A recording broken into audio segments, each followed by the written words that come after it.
G'day and welcome to Kenty Blitz, your daily hit of NRL news. Kenty, Hump Day Wednesday. Hump Day Wednesday. I tell you what, it's Hump Day for a few NRL clubs too. Injuries and whatnot going on. They're dealing with all their suspensions they've got to deal with. Yeah, there was 11 players fined over the weekend. 11 players from $750 to $1,800 a fine. Where's that money go? Well, it goes into the players' retirement funds with the Rugby League Players Association. So it goes there. So theoretically, the players get it, not their own money back, but it goes into a joint fund and it's there for the benefit of the players upon retirement. But I tell you what, it's a cash cow for them. It's imagine what Maria Hargraves or someone like that put in over the years. Yeah, absolutely. Mate, this time of the season's obviously when injuries come into play and a big one out at a club which is struggling at the moment, Zac Lomax. Yeah, but look, Parramatta, I feel sorry for the poor buggers. They've just got themselves right. They had a good win on the weekend. There were signs a week earlier against the Cowboys. They looked like they were just starting to listen to the lessons that Jason Riles was trying to get them to adhere to. And then after their first win, they've lost Zac Lomax, who kicked the winning field goal last weekend against the Dragons. So he's out. But not only is Zac Lomax was he doing that, he was in tremendous form and playing really, really strongly. And I think in many ways he was kind of showing the Eels the way out there on the field. So for them to lose him now, it's a real big blow. He's got a fracture in his foot. It's a small bone in his foot. Now, even though that doesn't sound like a lot, those small bones in feet are particularly tricky. If you look at Mitch Moses is out with his own small bone break in the foot. Because they're so small, those bones, they actually snap easy. But as obviously being in the foot, they support so much weight. So it's going to be a tough time. They reckon up to 6 weeks he'll be out of the Eels lineup, which obviously brings in the fact that the Eels got to get a way around that. And then also New South Wales might have a problem too, because all indications were Laurie Daly was going to pick him at wing for the Blues. Yeah, we'll talk about that in a minute. Before we get to that, yesterday we were talking a lot about, alpha males in teams, etc., and whether or not, Zac's an alpha. He's definitely a leader. And without Moses as well now. Yeah, Parramatta just lost a little bit, I think, and obviously Moses is and Gutho gone as well, right? Yeah, Gutho's gone. Moses is a big loss for them. And Zac had sort of stepped into that in a certain way, not so much in directing them around the park. That's not really his role. But as that guy that put the ball under his arm and would go for a good dummy half run out of yardage and things like that, all that tough stuff, a couple of weeks back he made an enormous amount of runs in the game and really set the way for the Eels. And I think he's very much been leading by example since he's been there. And it's gone now. So, Bailey Simonson's got to come in, or Simonson's got to come in now and take that wing spot. But I just don't think that the Eels can recover from that this week, to be fair. Does that take the pressure off Riles a little bit? I don't think so. At the end of the day, they need more going right for them than Zac Lomax, and Parramatta fans need to be seeing that. The thing about Parramatta is what you're looking for right now is not so much wins. Obviously, that's what you do want, but you just want to see signs of improvement, and you want to see signs that the team is starting to gel around some sort of system that they're all playing towards and believing in. And we certainly didn't see that in the early rounds. And as I said, the last couple of weeks just started to see a few green shoots there of Parramatta starting to play to some sort of idea of what the guy next to them is also trying to do. They're playing together and they're playing towards a purpose. So that's starting to happen. I expect it to continue, but Zac was a big part of, I thought from watching them play, a big part of getting that going, and now sadly he's gone. Does that confine him to the wooden spoon, do you think? It's got to make it tougher for him. The wooden spoon's the toughest thing to win. Well, it is at the moment. Like, I don't know anybody who can declare any team with confidence and give you a justifiable reason why they're so confident. There's teams that are, we said this coming into the season, teams were coming in and they all look like they'd improved somewhat in certain areas. So from out of that, no team has really dropped their bundle. There's been a couple of disappointing performances. I think the Dolphins were disappointing early, but other teams like Parramatta were disappointing early, but they've started to turn it around a little bit. So I couldn't really, with any confidence, declare who I think is going to win the wooden spoon right now. So State of Origin's 7 weeks away. Yeah. Zac Lomax supposedly out for 6 weeks. He's definitely going to try and push it forward, right? Yeah. Where's that leave New South Wales? Look, he'll try and come back, but he's going to have to play a game, I believe, before Laurie Daly picks him, okay? So Laurie, I think, would certainly like to see him play one game, particularly, as I said, broken bones in feet are particularly tricky because it's a small bone, so it doesn't take much to re-break them. So if the bone is not fully healed, that you run a great risk of it re-breaking. And that's one of the problems Mitch Moses has come into.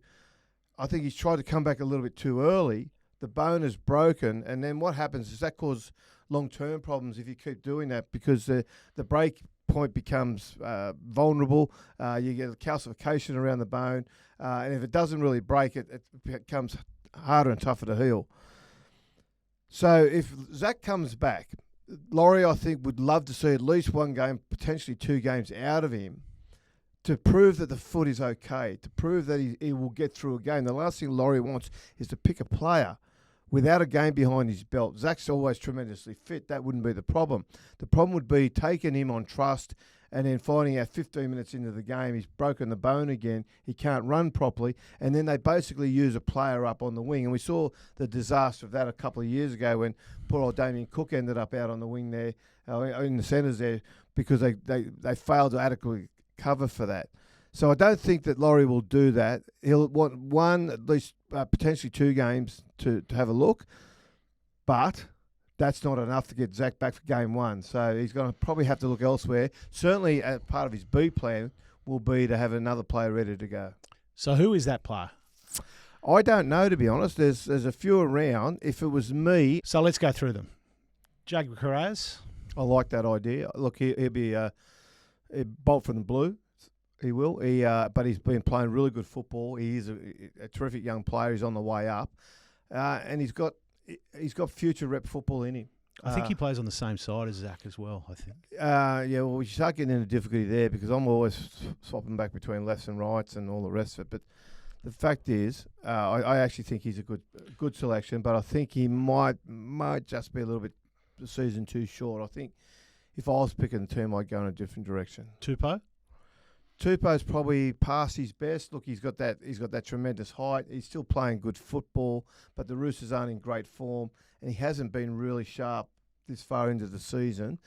But that said, he's been there before for New South Wales. He's done the job, and I think he'd be a safe pick if Laurie went that way. Alex Johnson, I don't think he's just come back from injury now. He had a little bit of work time out, but Alex has been there and thereabouts. I just don't think he's quite at that level, to be honest. And he doesn't have that yardage carry, which you really need in Origin, that kick retrieval, get the ball at dummy half or first receiver and just charge in to try and turn the momentum or begin the momentum for the set. I don't think Alex could do that for the Blues. Addo Carr? Look, he's certainly done the job before. I like Addo Carr as a player. I think he's very dangerous, and sometimes he should have been picked before for the Blues when he wasn't. But I just think that given Laurie's first instalment as a New South Wales coach, I think he'll go with a risk-free policy. So what is that? What do they do? Well, what do they do? If it was me, last year the centres were Bradman Best and Stephen Crichton. So they are both available, both playing good football at the moment. Out of that, I would potentially look at moving Crichton to the wing, which you think he can play. It's not ideal, and bringing in Latrell Mitchell in the centres. So I'd have Mitchell, Bradman Best as well. He's a left centre as well, but I'm sure you could put Best's the right centre actually. I think so. You put him over there. You put Latrell at left centre. You put Crichton on the wing. He's not a natural winger, we know that, but he can play there. But he's the best defensive centre in the game, and I think with Origin, the safety policies, you go defence first. And I think Crichton would be outstanding in that role. He's like having a coach in the team, Stephen Crichton. So yeah, there were times last year when Suwali got sent off that he did move out on the wing to defend at certain times there, so maybe Yeah. that is his position. Yeah, look, he can do it. He can do it. Look, he's athletic enough to do it. He's got the speed to do it. He's certainly got the footy intellect to do it. He could do it, and I just think I like that backline idea of Bradman Best, Latrell Mitchell, and then Crichton, and you're hoping by then Brian Tyers back on the other wing. Yep. Well, 7 weeks to Origin. A lot to talk about before then. Mate, just breaking in the news was an old adversary of yours, Richo. Shane Richardson. Yeah, who was blowing up about if the West Tigers don't get $100 million over a few years to upgrade Campbelltown Oval, then they're going to leave. Yeah, it's a funny one. Look, he's come out and he's basically cracked the shits, and I don't blame him for doing that. Campbelltown, whatever you want to call it these days, used to be Rana Park, but Campbelltown Stadium, which I think is a bit of an irony in that. But it's just not really up to first grade level anymore. It's not up to NRL level. And to be fair, I think the people out there have been really overlooked and abandoned by the governments and, in some respect, the West Tigers by really failing to upgrade that ground and make it as good as any others. I think it's the worst ground in the NRL. Yeah, it's worse than Shark Park. Shark Park's dreadful. Well, I think, I think it's worse than Shark Park. Right. Like I don't. Campbelltown's just got, it's got a little bit going for it, but not a lot. I just think it's just a pretty sort of dull, dire ground. There's not much to sell it. And Richo, quite rightly, has realised, certainly from a corporate point of view, you can't get the boxes out there that they need. It's not up to the standard in that area. And he's got a legitimate cry from the point of view that the political seats out there are safe seats. So there's no urgency from any government to put some funding into the area. We're looking right now, Penrith have had to move their home ground away from Penrith Stadium out to Parramatta Stadium for 2 years while they rebuild their ground. Now, it wasn't that long ago, Penrith, the government came in and got them a centre of excellence, or not all of it, but they paid a lot of the money for their centre of excellence. And now the government's coming in and building a brand new stadium. And the simple truth of that is that it's a swing seat. Politically, Labor and Liberal governments neck and neck, and they're knocking each other over from year to year. So that the governments are trying to win favour by putting in a grandstand. West can't have that argument. Out there at Campbelltown, it's a safe seat. It's the same argument at Manly. Manly can't get too much government funding because they can't really change the government where they're at. West Tigers had the same thing with Leichhardt. Leichhardt's a safe Labor seat. So they've tried for years and years. They've got a little bit of money thrown their way. 40 or 50, something $40 million, which it's not going to do much. It's going to put a coat of paint on it. And to be fair, someone who goes to Leichhardt, I was a member of the Leichhardt games, right, the West Tigers. The two biggest problems at Leichhardt are, one, the lack of corporate facilities, and two, the lack of public amenities around the ground as far as using the toilets and going to the canteen and the bars. And the plans that they've released there are really not going to fix either one of them. It's ridiculous. Where do you go at Leichhardt Oval? Sit on the hill? Sit on the hill, mate. Sit Really? on the hill at the southern end, yeah. Okay, next game. It's one of those situations for me. I can turn up on my own, and I'll have a dozen mates there who are all on their own. Who you grew up had with. a couple of just a couple of beers, and I just know exactly where they're going to be before I even get there. Back to the Orange Grove after for one or two, but or generally bypass that. Yeah, okay. Yeah. I get it. Mate, bit of news that the Bears are back on the table after all this conjecture in the papers. Yeah, look, it looks like the NRL, Peter V'landys, the chairman, has come out and said that they haven't abandoned the Bears as far as their growth into Perth. The Perth government certainly come out and stomped on the head of that bid. But Peter V'landys, to his credit, I spoke to him years ago, and I was talking about trying to get him behind back the Bears. And I said to him, Bears will be your legacy one day.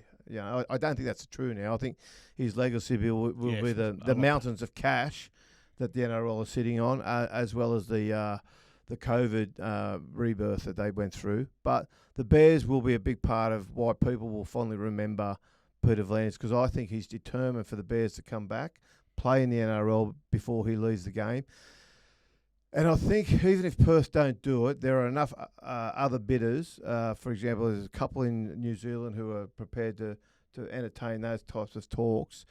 I think that they will be back eventually. But I think it's been dirty pool over there in Perth. You think they've been bullied by AFL, maybe Channel 7? They have been bullied. Roger Cook who's the Premier, has just basically revealed himself as a typical politician, and he's got, the strength of a tower of jelly. You know what I mean? He has just wet his pants when the NRL, he was amenable to all the conversations early. He was prepared to entertain it. Then what's happened is the AFL's got the shits. The AFL has sort of done a lot of sort of backroom manoeuvring. They've got the local media on side, which is very, very heavily supportive of AFL. They've got no real truck over there for NRL. So they've all got behind it. The fact that the broadcast rights of AFL are owned by Channel 7, who are predominantly, Kerry Stokes is from Perth, who owns Channel 7. So there's a whole lot of background there that they really sort of rallied the troops, the AFL, to try and keep the threat of NRL out. And why wouldn't they? Because NRL is really starting to put AFL in its place the way it is growing and developing, and there's more television viewers now. We don't get the crowds, but the sponsorships are all on the way up. The broadcast deals are on the way up, all the whole lot. So they are now, for the first time in a long time, taking NRL seriously as a threat. And this is one of their ways to win that. Now, I don't think it's over. I think the Premier over there has embarrassed himself. He's basically now helping trot out wrong information about what the NRL was seeking to establish a team over there.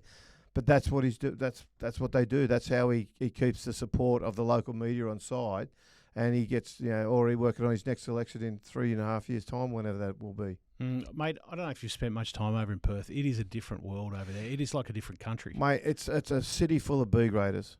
To be honest, it really is. There's a couple over there who go awry.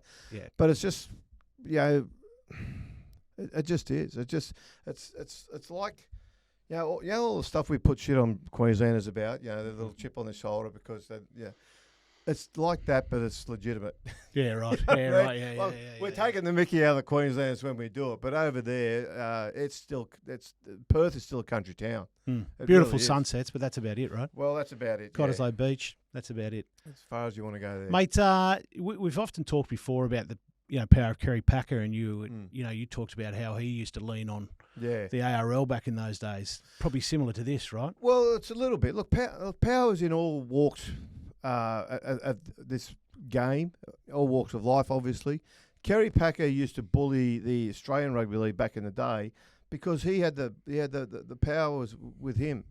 He had the buyer's power. He paid $2 million in the late 80s. He was paying $2 million for the rights to the NRL. That's nothing.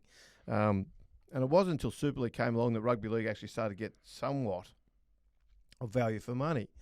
But Kerry would lean on the NRL. I remember when Super League and all that started to go, and they talked about how much Kerry was actually paying for the rights of the NRL, or Australian Rugby League back at the time. Peter Flingos said to Packer at a press conference, do you think it's fair that you should be paying only $2 million? And Kerry's answer was, when you own your own TV station, then maybe you can decide how much rugby league is worth, but that's what I think it's worth. Very good. So he turned it on him, but it was a valid question, and it needed to be asked, and there was no doubt that he was getting that. But I will also say this: Kerry was a friend of rugby league, and he supported rugby league, and he helped rugby league, and that was shown during Super League, where he basically took up the fight. I know he had his own financial interest involved in that, but he still helped take up the fight, and he went above and beyond. I know at the end of the Super League war, Kerry Packer pulled out his checkbook, gave Bob Fulton $1 million, Malcolm Riley $1 million, and another very well-known rugby league identity who's still working in the game $1 million. I gave them all a check for $1 million and thanked them for their help. Wow. Which was significant. Yeah, wow. Bob Fulton told me that. He was in the room, so we know who it is too. Work it out, mate. A nice little fuzzy story outside, a warm and fuzzy story out of Manly with Seibold stepping up for DCE. I thought it was quite good, right? Yeah, it was quite good. It'd be interesting to see how it works out this week. I'm fascinated to see whether it's going to work for Manly. Obviously, Daly Cherry Evans, to his credit, since he's made that shock decision to leave the club, has basically fronted up wherever he's been needed and answered the questions. But then obviously it was on again on the weekend. They got flogged by Melbourne. A lot of people trying to put down the Daly Cherry Evans upheaval as the reason for why they got beat so poorly. And so the questioning started in the press conference after the game. Seibold just stepped in and said, look, I'll answer that. And he basically explained how they'd had 2 really good weeks of training. And that had nothing to do with their poor performance. I think the poor performance was more down the fact that Tom Trbojevic is not on the side. And they just really struggled to win without him. For whatever reason, it's fascinating. But anyway, yeah, but I thought good on Seibold. And I'm interested to see this week. They're over Perth this week, whether that's going to help the club, whether getting away can help the club, whether Seibold's show of support for Daly Cherry Evans will help the club.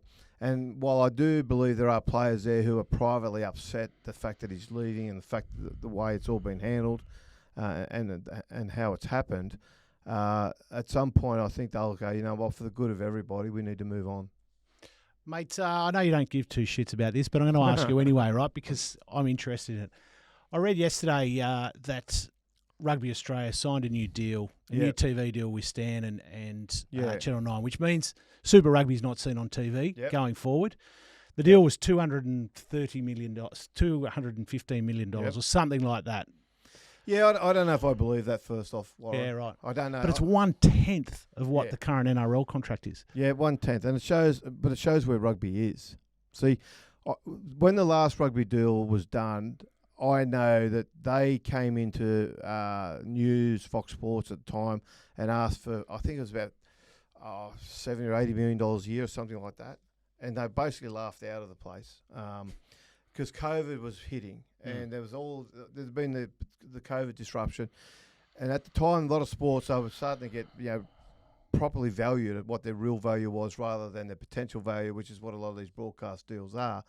But I know that it was basically the end of Raylene Castle. Like, rugby as a whole, they fluffed up the whole negotiation, and they got.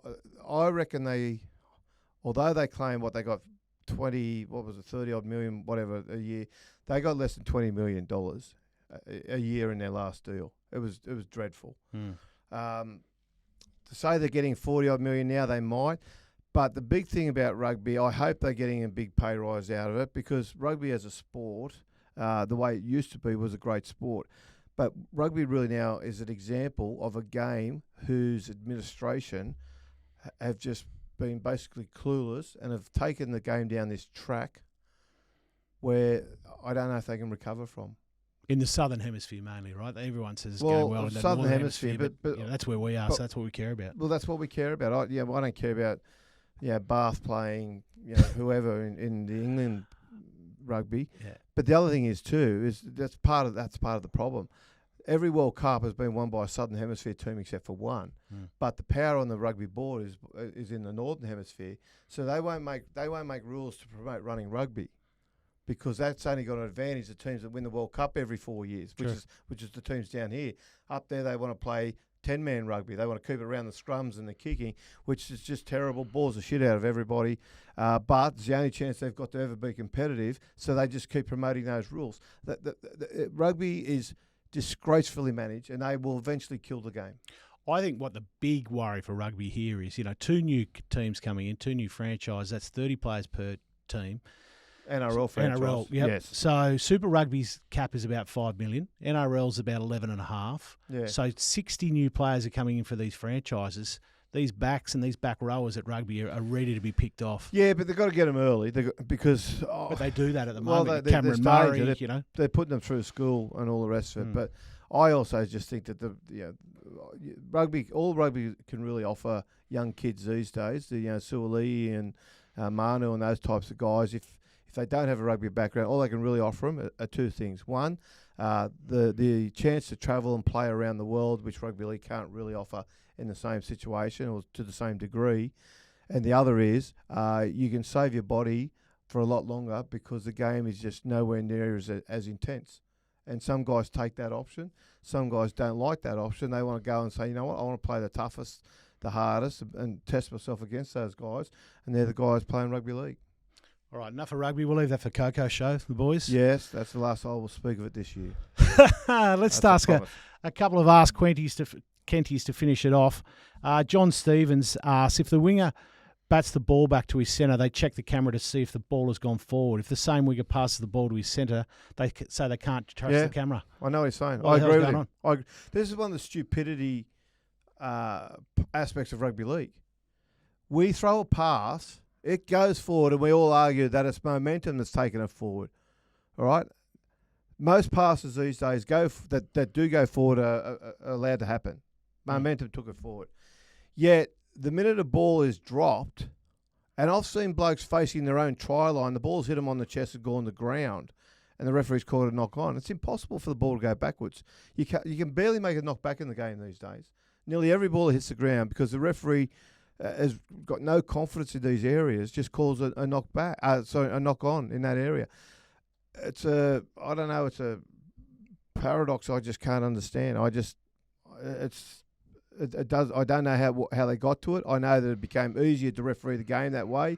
There was less argument from people when it was happening, but it's just ridiculous. I think there's too many forward passes let go, and there's too many knockbacks called knock-ons. It's ridiculous. You've just taken the words right out of Patrick Cooley, so shout out to Patrick Cooley. But what Kenty said was basically answering your question there. Oh, there you go, Patrick. Mate, a couple more, just quickly. Michael asking, do you think Latrell can handle the defensive workload at 6? Well, that's going to be the test, but what they'll do is they'll allow him to, I think, look, what you're going to do, if you're going to playing against him this week at 5'8", you've got to go straight after him. You've got to try and just load up his defence and just blunt his attacking. But Latrell, if he's clever, might be able to hide a little bit here and there, might be able to slip out onto a wing for a set and just do a slower set out there. Because he's so talented and you need him, and it really is desperation stakes, I think, in some aspects for South, from just a lack of personnel. They have to play him. It's not like they're trying to be clever. They have to play in there because they're just running out of halves that can do the job. So, and UNA come back in the centres today, so he takes over. Yeah, so UNA can, he might be able to just slip in and take a bit of that role. He's very aggressive and very sound. So, look, it's going to be tough for him, but they'll find a way. Final question for the day. What the hell is going... Fat Matt asks, what the hell is going on with the lopsided draw this year? Some teams playing all at home, some teams playing all away. You know, he brought up about the Sharks. I mean, how does the draw get done? The draw gets done. It gets sent to place in Canada, but before it gets done, every club puts in their wish list of teams they want to play. Easter Monday, Anzac Day, those kind of things. Whether you want the Easter Monday game, the Anzac Day game, all those sorts of things, those special games. Now that goes away as priorities. But the other thing teams will do is they will play, for example, Roosters and Souths. They'll try and play each other early twice. Parramatta and West will try and play each other early twice. The local sort of derby games, and that's because they like to get that second game done, rather than make sense to put it 12 games away to try and make it somewhat of a second round. But they try to do it that way because that way they're still playing each other when you're going to get maximum crowd, and both teams theoretically are still in contention. Yeah, right. They're still in contention on the ladder.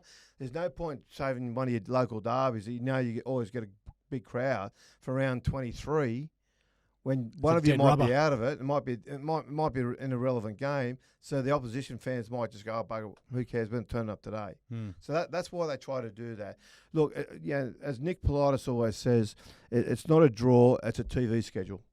Okay, and that's what it is. It really is. So it's unfortunate, but we really can't sort of fix that. While it's so lopsided, where you're trying to get 24 games in through the year, and you've got 17 teams now playing, so it can't be right. They try to make it somewhat even where you're playing roughly the right amount of top 8 teams against bottom 8 teams. They try to, based on the season before's performance, so it goes to that. So, but then all you need is a team like, say, Parramatta to fall out of the 8, or a team like the Roosters this year to fall out the way they've gone, or another team like, say, Canterbury, who are going so well. Not that they didn't do well last year, I suppose, but when a team like Canterbury from 2 years ago running second last, wherever they were, to where they are now, that makes it a little bit harder, because that's why sometimes you can have more top 8 sides than bottom 8. And when Nick talks, it generally makes sense. So shout out to Nick Politis, big friend of the show. That's it for us today, mate. See you tomorrow, everybody.